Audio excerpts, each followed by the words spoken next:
acredito que muitos de vocês devem ter ficado curiosos para saber se aquela realidade dentro do sonho do Sung era algo real de outro mundo ou se era apenas um sonho que o Sung acabou tendo por algum motivo que ainda não foi explicado. E foi por isso que eu resolvi fazer um vídeo falando sobre todas as perguntas que foram ficando abertas dentro desse capítulo. Beleza, quem falou assim, galera, antes do vídeo começar, apenas dando aquela relembrada que esses vídeos vão conter spoilers caso você ainda não esteja acompanhando a Webtoon nem leu a novel. Então se quiser prosseguir, prossiga por sua própria conta e risco. E lembrando, galera, o que eu vou fazer aqui é apenas especular sobre algumas coisas que ficarem em aberto dentro desse capítulo. Então se você achar que faltou alguma coisa ou pensar que alguma coisa que eu falei tá um pouquinho errado e quer corrigir, comenta aqui embaixo de maneira educada que a gente vai debater sobre isso, fechou? Então agora bora continuar e vamos começar com a primeira coisa da lista, sendo o Sung realmente perdeu o controle do corpo dele pra sempre, porque a gente sabe que na história principal o Ashburn já tava de saco cheio de toda essa guerra que tava rolando e por isso ele deixou os poderes pro Sung. Mas como esse não é o caso do Antares, a gente pode meio que especular que em algum momento talvez o Antares venha a se machucar gravemente a ponto de ter que devolver o corpo pro Sung, talvez em uma batalha com os governantes, o que por si só faria com que a gente visse o Sung ficando extremamente pé da vida, principalmente com os governantes, e saindo no X1 com cada um deles dentro desse BO. Afinal a gente viu o quão perigoso pode ser uma batalha entre todos eles, mas ainda assim, como ao final terminou meio que em aberto, não deu pra sacar se aquilo poderia realmente acontecer. 2. Como o Sung conseguiu comportar todo o poder do Monarca da Destruição? Lá no passado a gente viu que o motivo do Sung conseguir comportar todo o poder do Ashburn era pelo fato do arquiteto meio que ter construído o sistema justamente para que ele conseguisse aprender a utilizar todas as habilidades que ele estava conseguindo do Monarca das Sombras aos poucos, para que ele conseguisse se acostumar com todo o poder, principalmente o seu corpo, para que não explodisse de uma vez no processo. Então a grande questão é como o Monarca da Destruição conseguiu usar 100% do seu poder sem nenhum problema dentro de um corpo de um humano que era considerado de rank E. Até porque, galera, pelo que a gente viu dentro do capítulo, o Antares não estava muito preocupado em se segurar para poder manter o corpo do Sung, já que talvez na visão dele, se ele se exaltasse, para ele não seria um problema, já que ele voltaria ao seu corpo, ou no caso a sua forma original, mostrando que quem prendeu ele dentro desse corpo com certeza era bem mais habilidoso ou chegava no mesmo patamar que o arquiteto. E 3. Quem prendeu o Monarca dos Dragões dentro do corpo do Sung? Porque, galera, pra quem sabe, o que o arquiteto fez com o corpo do Sung, impregnando no corpo dele todo o poder do Ashburn, não era um trabalho simples, principalmente porque ele foi fazendo todo um lance com um sistema para que ele conseguisse fazer o Sung se acostumar com todo o poder do Monarca das Sombras. E no caso do Antares não é diferente, já que é sempre referido a ele como ele sendo o monarca mais poderoso que existiria dentro da obra, se não fosse pelo Ashburn, já que quando ele era um dos fragmentos de luz mais brilhantes, ele era pau a pau com Antares. Isso não mudou, mesmo na época que ele se transformou no Monarca das Sombras. 4. O que rolou no final da luta entre o Monarca da Destruição e o Monarca das Sombras? Porque, galera, a gente viu que o Sung meio que acordou no meio do sonho, vendo que tudo aquilo que estava acontecendo com ele era muito surreal, mas eu acredito que, assim como eu, muita gente deve ter ficado curiosa e desapontada porque queria ver esse combate para saber quem poderia ganhar, até porque a gente viu que nas outras linhas do tempo o Antares,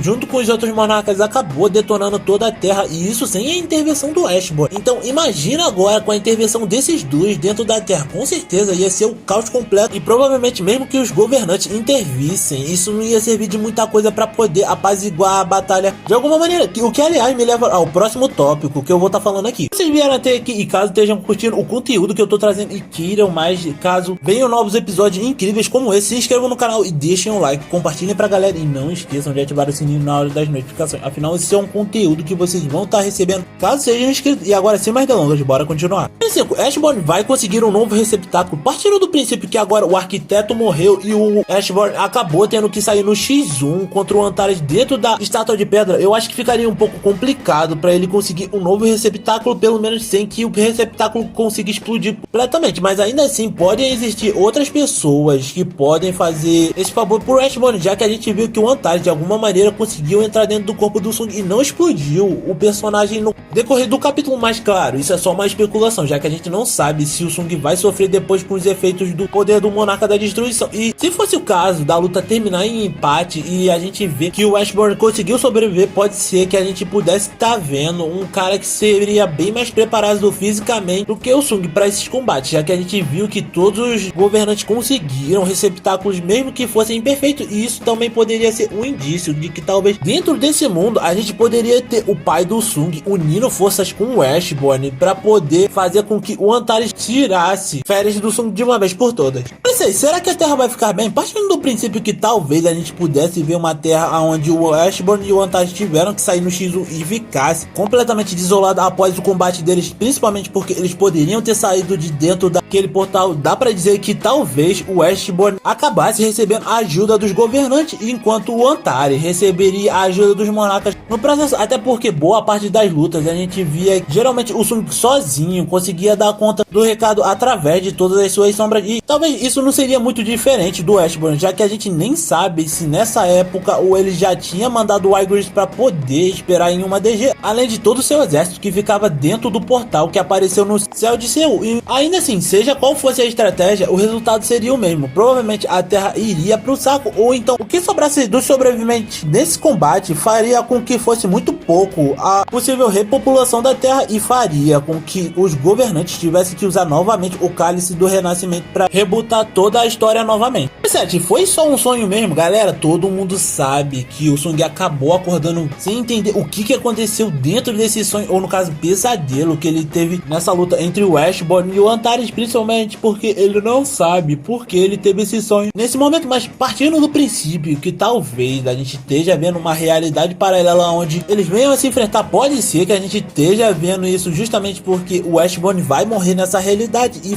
isso vai fazer com que talvez o Sung acabe tendo que ser responsável por todo esse BO e vá até essa dimensão de alguma forma para poder lutar com o Antares e acabar com o sofrimento daquela Terra de uma vez por todas. Mas me conta aqui embaixo o que vocês acharam que pode acontecer e o que vocês acham que eu acabei esquecendo, além de que se alguma coisa que eu falei aqui pode ser trazido futuramente para dentro da obra. Mas é claro, se você quiser ficar por dentro de tudo que vai acontecer futuramente dentro da Webtoon, você tem que estar inscrito no canal, deixar o like, compartilhar para geral que ainda não conhece ou não deu uma olhadinha na obra, além de não se esquecer de ativar o sininho para não perder as notificações. Afinal, desse modo vocês vão receber vídeos como esse para ficarem por dentro de tudo que pode rolar, e não vão embora não, porque aqui embaixo ou no card final eu vou estar deixando uma playlist além do vídeo final que eu fiz de Tensei Chitara. Então por hoje era isso, galera, valeu, falou, fui.